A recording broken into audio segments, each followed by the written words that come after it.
Hello, everyone, and welcome back to Coach Craig's Sports. Today is Wednesday, April 14th. We're going to be talking some NBA DFS picks on both DraftKings and FanDuel. But before we get started, we're going to take a quick look back at yesterday's picks and see how they turned out. So these were the updated lines from yesterday. And on the DraftKings side, we had Brandon Goodwin, $3,500, looking for about 18 fantasy points out of him. Got to 32.25, so he was definitely a hit. Paul George, $8,700, looking for about 44 points out of him. Got to 60.25, so he is a hit as well. Then Bogdan Bogdanovic, $6,800, looking for about 34 points out of him. Got to 39.5, so he was a hit. Jalen McDaniels, $4,300, looking for 22 points out of him. Got to 31.5, so he was a hit as well. And then last but not least, Domantas Sabonis, $8,800, got to 41.75. He was a miss, but he wasn't like a major miss that should have killed you overall. Honestly, you're looking for about 2-3 more points out of him to get that 5 times value. So not quite a terrible miss there on a day like yesterday where there was a lot of other value as well. Then on the FanDuel side, we had Brandon Goodwin as well, $3,800, looking for 19 points out of him. Got to 30.5, so he was a hit. Paul George, once again, $9,000, looking for 45 points out of him. Got to 57.4, so he was a hit as well. Then probably the biggest miss of the day was Solomon Hill, $3,700, looking for 19 points out of him. Played 30 minutes yesterday. Like I said yesterday, not the greatest fantasy point per minute producer, but you expected a little bit more out of 30 minutes than 11.7 points. So he was a miss regardless. And then we had Pascal Siakam, $8,700, looking for 44 points out of him. Got to 48.7, so he was a hit. And then last but not least, we had Zubac, who was $5,300, looking for 27 points out of him. Got to 24.4, so he was a miss, but probably not one that killed you too bad overall. So overall, kind of hit or miss day. DraftKings side was pretty good. FanDuel side could have been a little bit better, but still a profitable day nonetheless. But with that being said, we'll get over to today's injuries.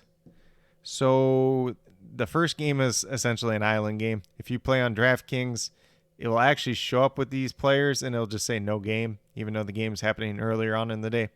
Well, at least hopefully it's happening earlier on in the day. Obviously, I assume most of you kind of know what's been going on in Minneapolis and the riots and everything like that. They had a game canceled about 2 days ago, but they were able to play yesterday. So, prayers go out to everybody that's been affected by everything there.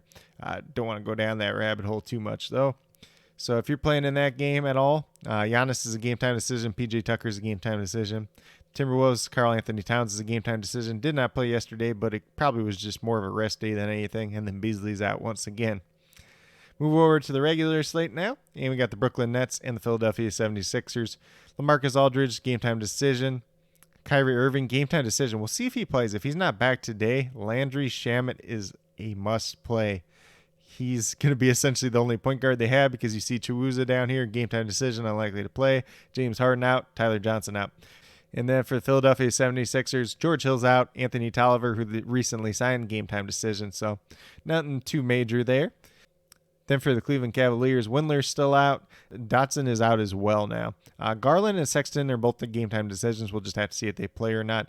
Big news is Jarrett Allen and Larry Nance are both back in this game. So Dean Wade, Hartenstein, value goes down the tank. Then on the opposite side of that game, we have the Hornets, Malik Monk, Gordon Hayward, LaMelo Ball, all still out. PJ Washington, Terry Rozier, both game-time decisions. They both did not play yesterday. So just keep an eye out on that one.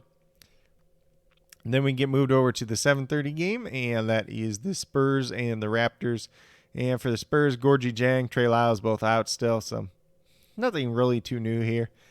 Then for the Toronto Raptors, Fred VanVleet still out, Paul Watson, Jalen Harris, DeAndre Bembry, Kyle Lowry, pretty much all game-time decisions. It's assumed that Kyle Lowry will play, though. Then for the Knicks, it's just Robinson and Henson out once again, so no changes there. For the Pelicans, Josh Hart, Nickeil Alexander-Walker still out. Lonzo Ball looking like he's not going to play. James Johnson, who got hurt last time out, is a game-time decision. We'll see if he plays. And then the infamous James Nanali, game-time decision. Looks like he recently signed with the team. If you guys don't know too much about him, he's kind of bounced around. I believe in one of the NBA 2K games, he was the worst-rated player in the game. So that's kind of why I say he's infamous. Then we move down to the Orlando Magic, Chicago Bulls. For the Magic, Otto Porter Jr. is out once again. Okeke and Mo Bamba are both game-time decisions. We'll see if they play or not. Donta Hall, who recently signed with them, is a game time decision as well. For the Chicago Bulls, Garrett Temple is a game time decision. Looks like he might play. Just keep an eye out on that one. Don't think it really matters too much overall, though. Then for the Clippers, we got Serge Ibaka, Patrick Beverley still out. Kawhi Leonard and Yogi Ferrell are both game time decisions. For the Detroit Pistons, just Rodney Magruder and Dennis Smith out right now. So pretty much back to full health minus those guys. And then we move over to the Pacers. Looks like Miles Turner could be back today, game time decision, as well as Doug McDermott. Then for the Houston Rockets, we got 6 guys ruled out already. David Nwaba, Daniel House, Eric Gordon, Dante Exum, Sterling Brown, and DJ Augustine. So obviously the newest ones are DJ Augustine and Sterling Brown. Should open up some minutes off the bench for some other guys. Then we move down to the Warriors. Eric Paschall still out. Kelly Oubre, game time decision, unlikely to play. Oklahoma City Thunder. Shai Gilgeous-Alexander is out. Povashevsky, game time decision. He could be back today. And then Deck and Muscala are both game time decisions as well. For Dallas Mavericks, it's only Terry out today, so they're pretty much back to full strength now. It's been a little while since they've been at full strength. Then for the Memphis Grizzlies, we got Justice Winslow, Porter, Melton, Jackson all still out. Tim Frazier is a game time decision, so he must have re-signed with the team recently. He was with them earlier on in the season as well. For the Miami Heat, just Victor Oladipo out. And then on the Nuggets side, Harrison's out. And then obviously the biggest news was Jamal Murray tore his ACL, so he's not going to be playing for the rest of the year, so he's not going to be in this game, obviously. Then last but not least, we move all the way down to the Wizards and the Kings. For the Wizards, Daniel Gafford and Jordan Bell, both game time decisions, both likely to play. Bell was recently signed with the team. I don't think he has any role on this team, especially if Daniel Gafford is actually healthy. Then for the Kings, Marvin Bagley out, Rashawn Holmes, game time decision, unlikely to play is the biggest news. And then Buddy Hield, game time decision, did miss the last time out. We'll see if he plays tonight. So obviously the biggest news there is Hassan Whiteside probably in that starting lineup. But with that being said, that's a quick little rundown on all the injuries for today's games. And then with that being said, I'll get moved over to DraftKings and talk about my picks over there. So we'll start off with the point guard position. I got De'Aaron Fox, $9,600. Seems like a big price, but he's been playing very well recently. Pace up spot against the Wizards. Looking for 48 points out of him, averaging 43.5 on the season. I think it's a good matchup, one that you can take advantage of, and a decent pay up option today. Then shooting guard Landry Shamet. Talked a little bit about him in that injuries. If Kyrie Irving does not play today, he's pretty much a shoe-in for 30 minutes. And even if he's a 0.8 fantasy point producer at 30 minutes, that's 24 points, $3,700. You're only looking for 18, 19 out of him. So he definitely gets over that threshold. Definitely one of the better value spots today. And then that's just even giving him, a pretty light projection. So let's say he gets 30 minutes and he gets 28 points or 30 points. It's going to help you out even more. Then Ken Bazemore is going to be in that starting lineup probably once again with Kelly Oubre missing again. $4,800 looking for 24 points out of him. If he gets over 30 minutes once again, should be a fairly solid play once again today. Then power forward Kyle Anderson.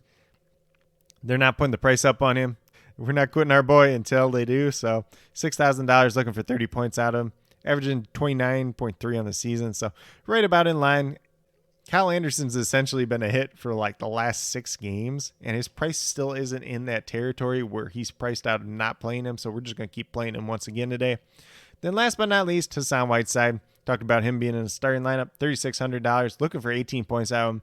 Averaging over that on the season. And now he's starting tonight. You could get a 30-point game. This could be a 10 times multiplier for him today. But if you go with these 5 players on DraftKings, you have $22,300 left over, just over $7,400 per player. So I think there's going to be a decent amount of value on this slate. So you can fill in with some value, fill in with some higher price guys, kind of mix and match, see what works best for you. But with that being said, we'll get moved over to FanDuel and talk about my picks over there as well. So on the FanDuel side, we're going to go with point guard John Morant, $7,000, looking for 35 points out of him. Goes against Dallas Mavericks. Not the best matchup in the world, but not the worst either. It's been playing slightly better once again. It's just a good value spot, honestly. You could pay up for some of these other point guards, or you could pair them with another higher price player as well. Definitely a lot of different options you can do at that position today. Then shooting guard is Landry Shamet, same as DraftKings side. Same argument.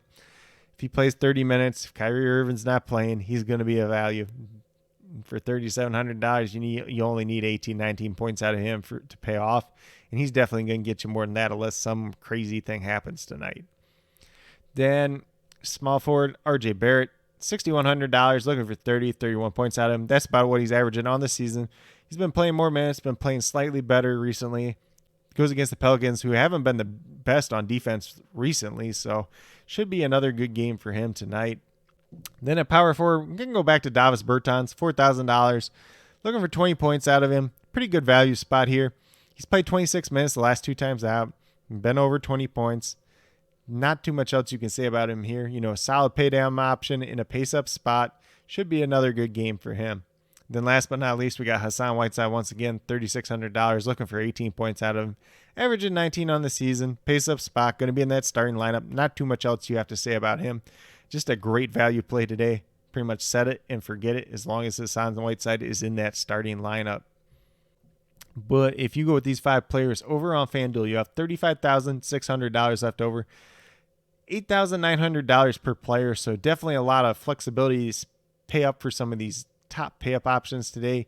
We got tons of them. We got Russell Westbrook, Luka Doncic. If you wanted to go to Nikola Jokic, you could do it, but the value you're getting from Hassan Whiteside tonight is probably just too much. That it's going to make Jokic a lot harder to play on FanDuel. You can still play him on DraftKings.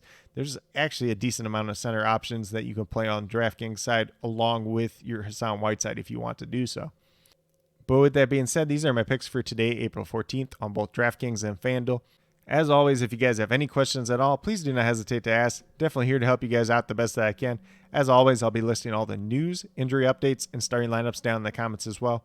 Be sure to check them out throughout the day. And then with that being said, if you guys are new to my channel, please consider subscribing. Definitely helps build the community that we're trying to build here at Coach Craig Sports, and that's truly one for you, the viewers.